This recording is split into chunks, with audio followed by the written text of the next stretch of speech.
Hi everyone, it's Mrs. Castellan showing you a healthy embryo. Here's the air cell.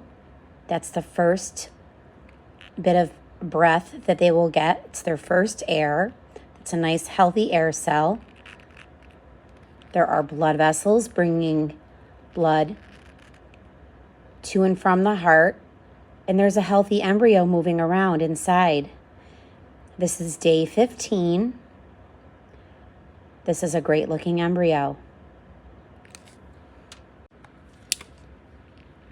This is not a fertilized egg. The air cell is not strong. There are no blood vessels and just a yolk.